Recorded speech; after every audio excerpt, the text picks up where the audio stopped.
안녕하십니까. 6월 선물 옵션 동시 만기일에 대해서 시황을 말씀드리겠습니다.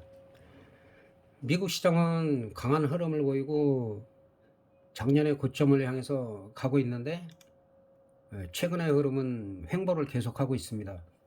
그러니까 테이퍼링 얘기가 계속 나오고 뭐 큰 문제가 없다는 얘기와 그 다음에 물가 인상하고 인플레이션이 지속될 수밖에 없다. 그런 양비론이 나오면서 눈치 보기 장세를 보이고 있습니다. 그리고 국내 선물이나 수급에서도 외국인들이 적극적인 매수나 매도를 하고 있지 않는 상황이고, 미국 시장 같은 경우는 이제 어제 아랫꼬리를 이렇게 달고 견조한 모습을 보이고 있어요. 뭐 갑자기 테이퍼링이 나온다든가 그래서 뭐 급락을 해도 지지할 수 있는 지지선이 확고하기 때문에 우리 시장보다는 좀 견조한 흐름을 계속 보이고 있습니다. 우리 시장 같은 경우는 잘 올라갔다가 올해의 고점은 살짝 돌파를 했죠. 그래서 항상 이 고점을 돌파해 갖고 이 위에 안착을 하느냐가 중요하다 그랬고, 여기를 터치했을 때 지속적으로 한 번에 가기보다는 다시 한번 눌릴 가능성이 있다. 근데 오늘 이 음봉 자체로만 오늘만 보면은 별로 좋지가 않아요. 밑거리가 전혀 달리지도 않았고, 내일 같은 경우는 밀리더라도 3200선을 갖다가 지켜주느냐, 아니면 살짝 이탈했다가도 이제 밑거리를 다느냐에 따라서 이제 반등을 모색할 수 있는 그런 상황입니다. 그러니까 단기적으로는 한 2주간 꾸준하게 상승을 했기 때문에 내일 어디까지 밀렸다가 올라가느냐, 이 부분이 포인트가 될 것 같습니다. 그리고 만기가 지나고 나서 뭐 한 일주일 정도 있다가 글로벌 시장의 그 흐름이나 이런 걸 보고 방향성이 정해질 가능성이 있습니다. 선물 같은 경우는 지금 428.16 정도.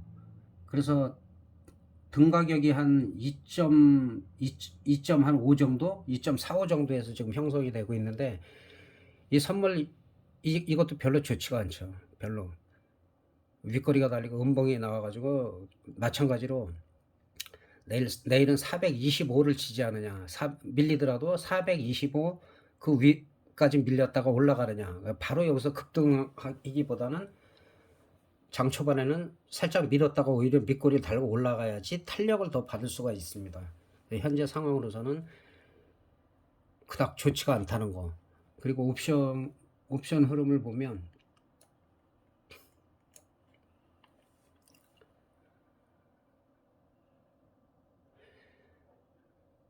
지금 요 정도 등 가격인데, 콜옵션 같은 경우는 뭐 432.5 이 정도를 매매해도 되는데, 장 초반에 밀리면은 432.5 같은 경우는 한 0.08대까지 빠질 가능성이 있어요. 거기서 반등을 하느냐 못하고 아예 432가 죽고 430 0.97이 0.3이나 0.18 정도까지 밀렸다가 가느냐, 그랬을 때 한 중박 정도가 나올 가능성이 있어요. 물론 이 금액가는 거의 죽었다고 보고, 풋옵션도 마찬가지죠. 만약에 많이 떨어지면 425 정도인데 이 밑으로는 매매를 하지 않는 게 좋습니다. 싸다고 해갖고 막 사면은 상당히 위험하고, 내일 같은 경우는 427.5하고 430, 요 숫자가 얼마까지 프리미엄이 죽었다가 올라가느냐. 풋옵션이 한 300% 부근으로 좀 오늘 올라가는 상황이기 때문에, 이게 만약에 바로 올라간다면 만 중박 정도가 나올 수가 있고, 그 다음에 이쪽 콜 프리미엄이 얼마큼 죽느냐, 거기에 따라서 여기서도 한 중박 300%에서 한 500% 사이는 나올 수가 있지 않나, 그렇게 보는데, 옵션을 대표적으로 보면은 430 같은 경우는 이거 일봉이지만은 30분 봉으로 한번 보겠습니다. 30분 봉으로 보면은 엄청나게 흔들죠. 계속 꾸준하게 올라가는 게 아니라 올라갔다가도 계속 급등락을 하다가 오늘 완전히 쫙 뺐기 때문에 뭐 저점 완전히 이탈했고 프리미엄 많이 죽었습니다. 그래서 이런 0.97인데 이런 종목들이 만약에 터진다 하면은 0.3이나 0.18대까지 뺐다가 거기서 지지가 되는 걸 확인을 해야 돼요.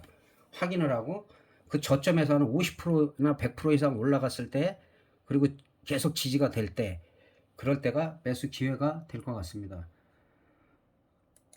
풋옵션 같은 경우도 뭐 끊임없이 하락했죠. 끊임없이 하락했다가 오늘 좀 강하게 좀 올라갔어요. 외가격 같은 경우는 한 3,400%가 지금 중박 정도가 나온 상태이기 때문에 여기서 얼마큼 더 올라가느냐, 아니면 양풀이를 죽이다가 한 번 더 올라갔다가 빼느냐.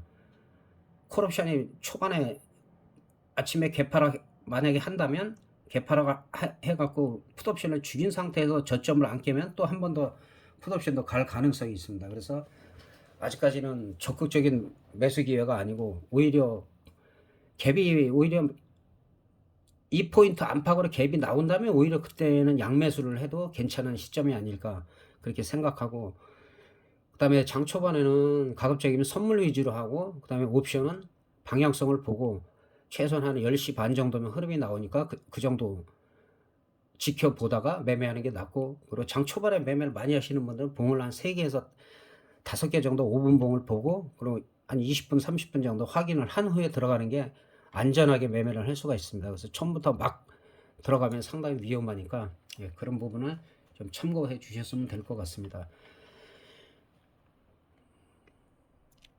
그리고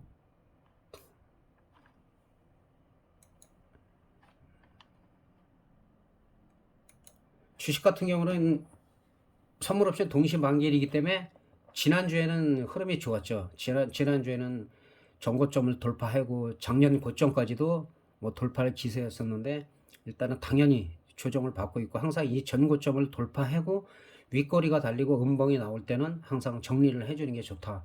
그리고 나서 다시 올라가서 이 위에 안착이 될 때, 요거는 이제 미국 시장이고, 그 다음에 이제 우리 시장도 마찬가지죠. 우리 시장도 전고점을 돌파하고 살짝 터치를 했기 때문에 어디서 지지를 받는지를 좀 확인하는 게 필요합니다.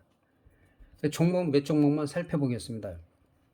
덕성은 지난번에도 이거 고점을 찍은 후에 그 다음에 이렇게 내려왔을 때도 윤석열 테마주 중에서 대장주인데 여론조사 영향을 상당히 많이 받고 있다. 여론조사 분위기가 좋으면 급등을 했다가 또 약간 또 안 좋은 소식이 나오면 급락했다가 또 경선 분위기가 나쁘지가 않았어요. 그래갖고 또 정고점까지 돌파했다가 자연스럽게 눌리는 거고, 이제 전당대회가 끝나고 나면은 그 국민의힘으로 입당을 하느냐, 입당을 하고 나면은 경선 분위기가 어떻게 되느냐, 거기에 따라서 추가로 상승할 수도 있고, 또 만약에 되지 않는다면 경선이 안 되면 또 급락할 수도 있기 때문에 그런 부분 생각하시면서 일단 단기적으로 대응하는 게 좋다고 생각이 듭니다.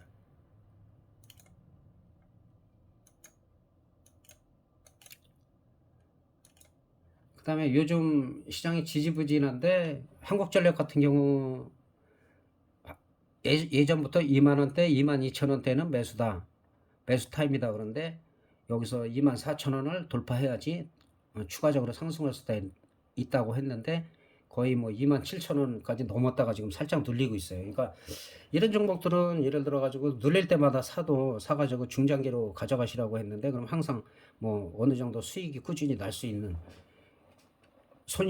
리스크 관리가 되는 종목이기 때문에 이런 종목들은 지금은 뭐 조금 더 눌려도 전혀 이상이 없는, 지금으로서는 한 25,000원대 지지가 되면 다시 한번 또 상승 분위기를 탈 수가 있는 그런 종목이라고 보여집니다. 카카오 같은 경우는 뭐 대표적으로 계속 제가 꾸준히 말씀드리지만은 거의 지금 정고점 근처까지 가고 있어요. 정고점 마찬가지로 시장 분위기가 좋으면 정고점 돌파해갖고 뭐 15만원, 14만원, 15만원 그 이상도 18만원, 20만원까지도 갈 수 있는 종목인데 또 꾸준히 상승했기 때문에 당연히 이 정도에서 약간 횡보를 하거나 눌리더라도 전혀 이상이 없다.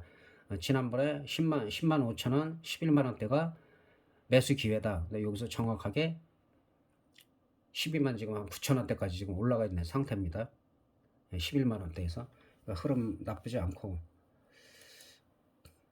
그리고 대표 종목인 삼성전자가 지금 상당히 지지부진하죠. 지지부진한데 일단은 8만 원대를 힘겹게 유지하고 있어요. 근데 좀 더 하락한다 하더라도 일단은 8만 원대 지지하고 7만 8천 원이 지지가 되면 다시 상승 탄력을 받을 수도 있다. 그러니까 현물은 지금 어차피 선물옵션 동시 만기일이 끝나야지 방향성이 정해지기 때문에 그런 부분을 더 확인을 하시고, 지금 다우지수 같은 경우는 뭐 그렇게 급락할 것 같진 않아요. 급락할 것 같지 않고 오늘 밤에 어제 고점 자리를 34,670, 34,670 이상을 갖다가 올라가서 끝나면은 또 정고점을 향해서 추가 상승할 여력이 있다. 그렇게 보여지고, 지금은 뭐 악재나 호재가 특별히 없고, 그 다음에 이제 금리 인상, 그 다음에 물가 인상에 따른 금리 인상이나 그에 따른 이제 긴축 정책, 테이퍼링을 통해 가지고, 그 다음에 이제 내년 정도 되면은 금리 인상을 할 수밖에 없는 상황이기 때문에 그런 부분이 가장 큰 이슈가 있기 때문에 그런 부분을 염두에 두시면 될 것 같습니다. 내일 마무리 잘 하시기 바랍니다. 감사합니다.